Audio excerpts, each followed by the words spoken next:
अभी मैं कल बैठा ही हुआ था कि मैंने सोचा कि चलो कोई एक कॉमेडी फिल्म देखता हूँ जिससे देखने के बाद थोड़ा जो टेंशन है वो थोड़ा कम हो जाए, मतलब पूरी तरीके से राइट ऑफ हो जाए। और मैं कोई ऐसी फिल्म देखना चाह रहा था जिसमें मुझे दिमाग बिल्कुल भी नहीं लगाना पड़े। मतलब मेरा मूड ऐसा था कि मैं बस बैठूं, मैं फिल्म को देखूं, एंजॉय करूं और मुझे कुछ सोचना ना पड़े और वो फिल्म वैसे ही करके खत्म भी हो जाए।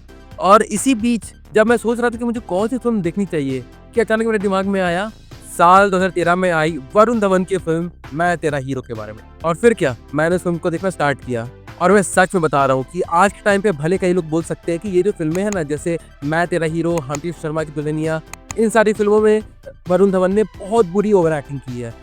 बट कल जब मैंने इस फिल्म को देखा ना, I got entertained and that's the bottom line. और इस फिल्म को कंप्लीट करने के बाद मैं यही सोचने लगा कि आखिर में वरुण धवन ने ऐसी और कौन सी फिल्म की थी जो रिसेंटली रिलीज हुई हो और वो भी full on time comedy film हो। और मुझे याद आया उनकी एक और फिल्म के बारे में, कूली नंबर 1,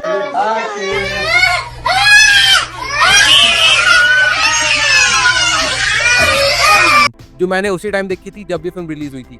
और वो तो डेफिनेटली एक पैथेटिक फिल्म थी।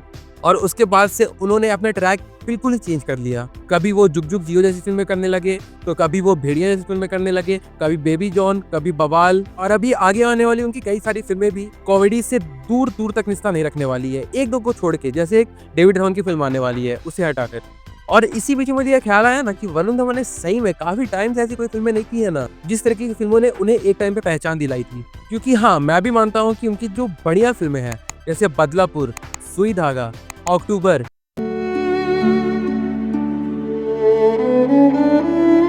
ये सारी फिल्में वो तो ऑडियंस को अट्रैक्ट करती ही है।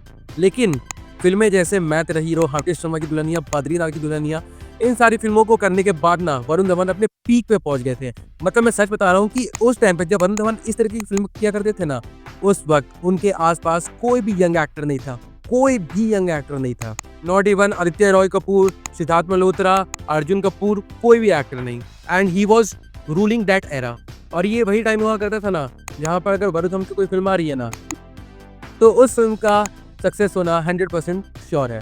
और इसलिए अगर आप उनकी फिल्मोग्राफी उठा के देखोगे ना, प्री कोविड एरा, तो वहाँ पर उनकी फिल्में इवन अक्टूबर भी कोई मेजर फ्लॉप नहीं हुई थी। और उसी का कारण यही था ना कि वरुण धवन ने अपनी फैन फॉलोइंग, जो कल्ट वर्ड होता है ना, उसके अकॉर्डिंग बनाना शुरू कर दी थी। इसलिए उन्होंने अपने करियर की नेक्स्ट स्टेज पे केवल और केवल सक्सेसफुल फिल्में दी। इसमें मैं अगेन से रिपीट करना चाहूँगा, फिल्में इंक्लूडेड थी मोस्टली हम्प्टी शर्मा की दुल्हनिया, बद्रीनाथ की दुल्हनिया, मैं तेरा हीरो जैसी फिल्में। और हाँ, जैसे मैंने पहले भी कहा कि आज के टाइम पे भले लोग अगर वरुण धवन की एक्टिंग की बातें करते हैं तो उनकी यही सब फिल्में याद आती है, जैसे Badlapur. But Varun Dhawan in films like these was something else. और इसलिए आज के टाइम पे जब वो ऐसी फिल्में नहीं कर रहे हैं, बिल्कुल भी नहीं कर रहे हैं, तो बहुत सारे लोग इस एरा को भी मिस कर रहे हैं। और इसी का कारण ये है ना कि अगर देखा जाए तो इस बात को बीते हुए ऑलमोस्ट एक डेकेड हो चुका है।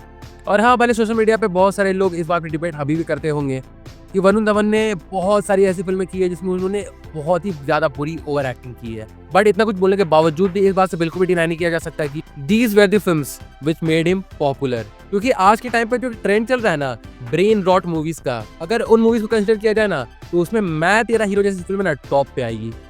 It was a totally nonsense film. मतलब कुछ भी, कभी भी, कैसे भी, कहीं भी हो रहा है, लेकिन उसके बावजूद भी बॉटम लाइन यही है ना कि वो फिल्म एंटरटेनिंग थी। और आज के टाइम पे भी वो फिल्में कई लोग देखते होंगे, लाइक मी। क्योंकि उन सारी फिल्मों का ना जो वाइब था ना, वो बहुत ही ज्यादा डिफरेंट था आज के टाइम पे जो कॉमेडी फिल्म रिलीज हो रही है ना उनसे, जहाँ पर लो की sense of humour, over the top yet funny dialogues, और हाँ, सबसे इम्पोर्टेंट चीज, चार्ट बस्टर सॉन्ग्स। और कई बार ऐसा भी होता है कि ऐसी फिल्मों में कोई सीरियस सिचुएशन आती है ना, तो उसके बाद जो एक्टर्स इन सारे माहौल में रिएक्ट करते हैं वो भी एक कॉमेडी गोल्ड सीन होता है। और ऐसे ही कई कारणों के चलते these films are also called comfortable films. मतलब अगर दिन बुरा जा रहा है, इन सारी फिल्मों को देख लो। मूड ऑफ है, इन सारी फिल्मों को देख लो। कुछ करने का नहीं है, इन सारी फिल्मों को देख लो। कुछ काम करना है तो इन सारी फिल्मों को बैकग्राउंड में लगा दो और काम करते रहो। That's the kind of aura these films hold. इसलिए मैं दोबारा से ये बात बोल रहा हूँ कि आज के टाइम पे भले कितनी सारी कॉमेडी फिल्म क्यों ना आ जाए, उस टाइम पे जो वरुण धवन ने जिस तरह की मूवीज निकाली थी ना, उनका कोई कॉम्पिटिशन नहीं है। These all were ultra nonsense yet comedy gold films. और इससे अच्छा और क्या हो सकता है कि अगर वरुण धवन ऐसी फिल्मों में वापस से आ जाए। मतलब वही typical old Varun Dhawan cool boy stuff which one used to define him. तो चलिए इसी बात के साथ मैं इस वीडियो को यहीं पे एंड करता हूँ। तो चलिए फिर भी ये तो मेरा बहुत ही ज्यादा छोटा सा वीडियो था इस पर्टिकुलर पॉइंट को लेके। अगर इस बारे में आपका भी कुछ सोचना है तो आप भी कमेंट करके जरूर से बताइएगा। बाकी फिर चलिए मिलते हैं बहुत जल्द एक और नए वीडियो के साथ, तब तक के लिए बाय।